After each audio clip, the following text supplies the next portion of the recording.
Assalamu alaikum, azzouflaoun. Bonjour à tous et à toutes. Bonjour Ahmed. Bonjour Fawzi.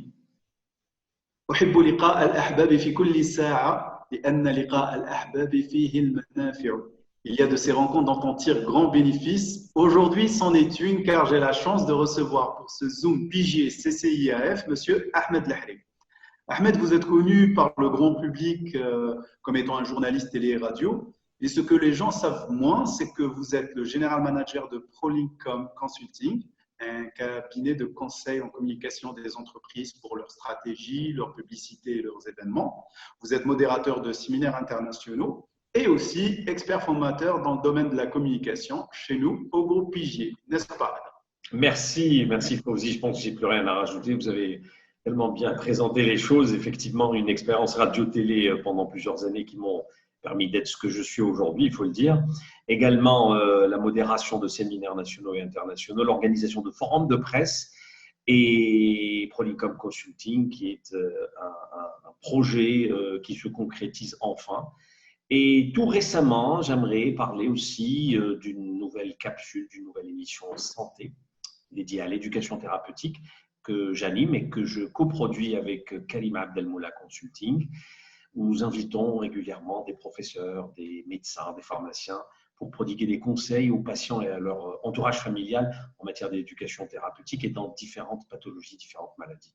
Voilà, ça c'est tout récent et j'espère que ce nouveau produit plaira aux internautes de manière générale puisque c'est diffusé sur les plateformes web.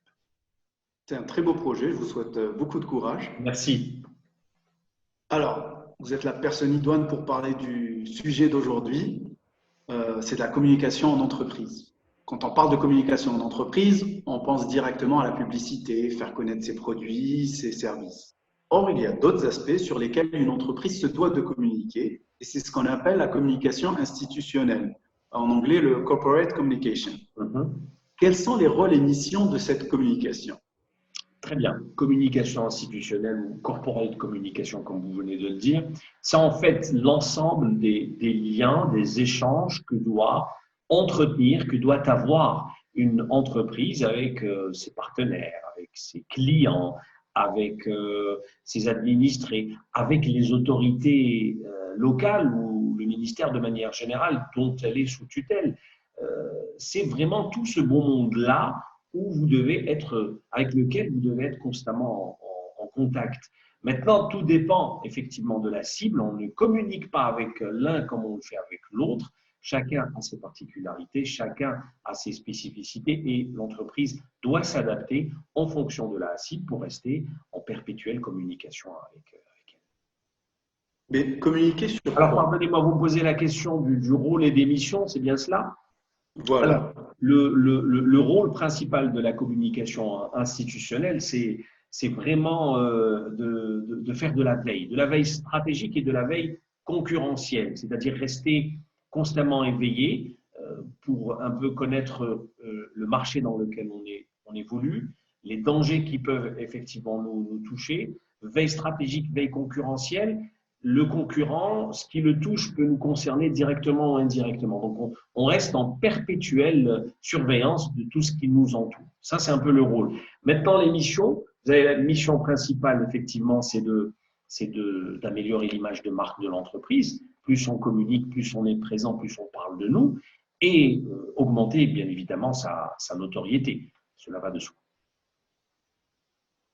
Merci. Donc, on a vu les rôles, vous avez aussi parlé des cibles. Maintenant, quels outils on peut utiliser pour cette communication? Alors, les outils aujourd'hui sont nombreux. Vous avez bien sûr l'outil classique audiovisuel, télé, radio, presse écrite. Vous avez aussi le web qui est un formidable outil qui est très en vogue en ce moment. La preuve, vous et moi, à distance, on est en téléconférence grâce à l'IT. L'IT n'est plus aujourd'hui ce qu'on appelait cet accessoire, c'est carrément l'outil indispensable pour les entreprises. Et je pense que cette crise mondiale du Covid-19 a fait comprendre aux réfractaires, aux entreprises qui n'étaient pas très IT, que c'était le moment ou jamais de s'y mettre définitivement. La preuve, regardez tous les avantages que nous apporte ce genre de communication. Vous avez aussi la publicité, lorsque vous vous adressez directement à votre public, bien sûr, vos consommateurs finalement, parce que vous avez envie de leur vendre un nouveau produit, vous avez envie de vendre les mérites d'un nouveau produit.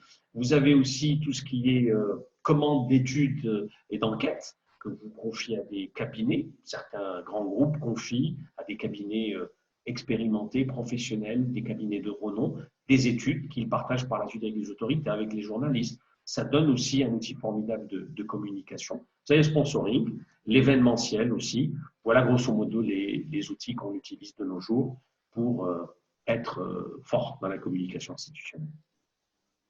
Alors, si on peut prendre un exemple pour illustrer cette communication industrielle, il y a ces temps-ci un phénomène qui m'a un petit peu marqué en ces temps de crise sanitaire et de confinement. Il y a beaucoup d'entreprises qui communiquent sur une valeur qui est la solidarité, par des actions bien sûr, mais aussi il y a on va dire une mise en scène.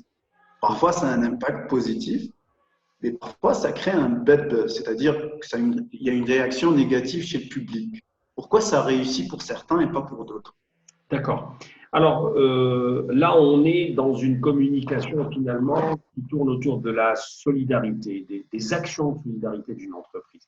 Alors quand on est à un niveau individuel, la question ne se pose même pas. C'est complètement déconseillé. C'est comme si quelqu'un voulait faire une bonne action et puis il appelle tout le quartier pour assister à sa bonne action. Franchement, c'est complètement ridicule. Okay, et puis ça décrédibilise complètement la personne. On en connaît, je pense, dans notre entourage des gens qui aiment bien faire de la publicité autour de leur bonne action. Moi, personnellement, ils n'ont aucune valeur à mes yeux. C'est contraire à nos valeurs. Tout à fait, tout à fait. Maintenant, quand on est une entreprise, ça change tout. On fait une action de solidarité pour encourager d'autres entreprises à faire de même, pour créer un peu l'effet mode, l'effet contagion. Tant mieux. Si on était concurrents pour faire des bonnes actions, moi je dis, marche pas. C'est vraiment une excellente chose. Maintenant, le faire d'une manière ostentatoire, je mets ça en parenthèse, m'as-tu vu? Là, personnellement, ça reste mon avis. Donc, mon avis personnel, mon humble avis dans cette question que vous me posez et j'y réponds. Donc, certains peut-être ne seront pas d'accord avec moi.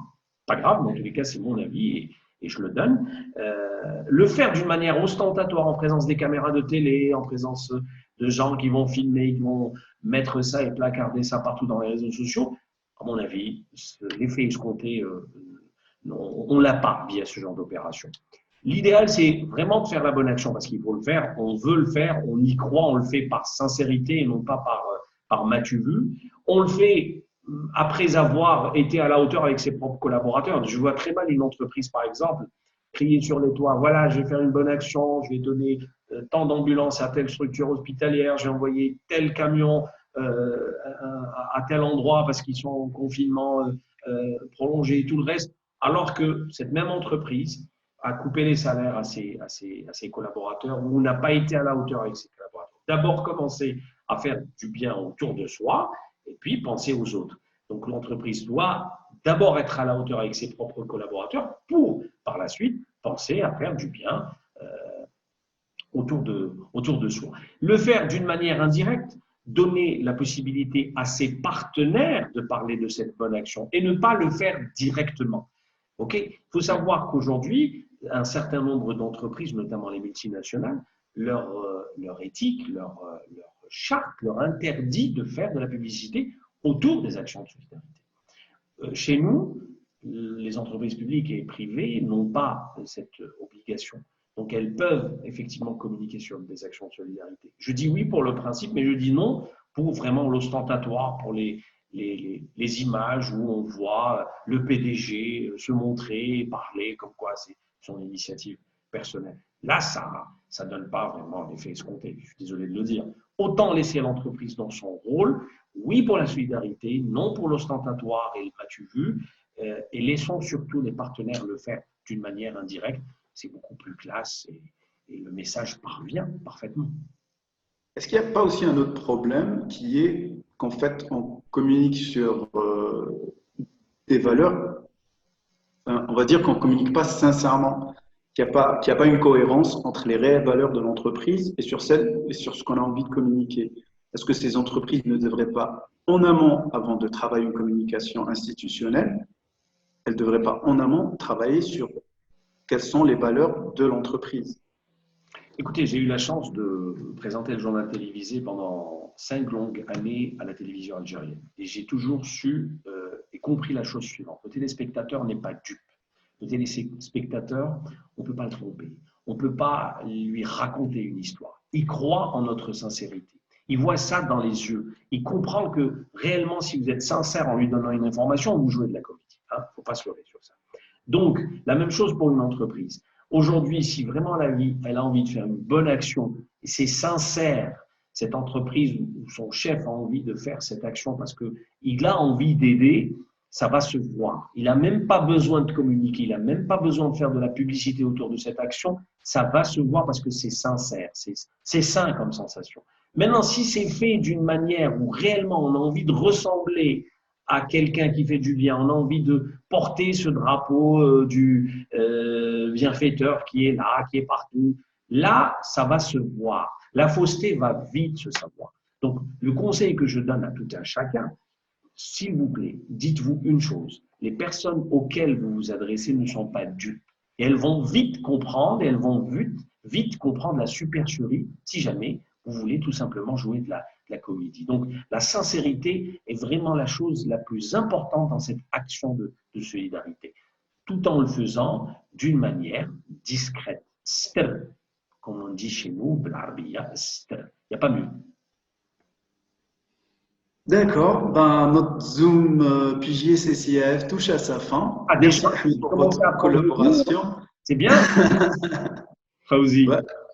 Merci vraiment pour toutes les informations que vous avez partagées avec nous. Ben, tout le plaisir était pour moi et j'espère vous retrouver bientôt pour nos formations. On a hâte. Inch'Allah, à très bientôt. Merci beaucoup. Merci à toutes celles et tous ceux qui nous suivent. S'il y a des sujets que vous désirez voir sur un prochain Zoom, n'hésitez pas à nous le laisser savoir par commentaire. Et en attendant de se retrouver, gardons le contact.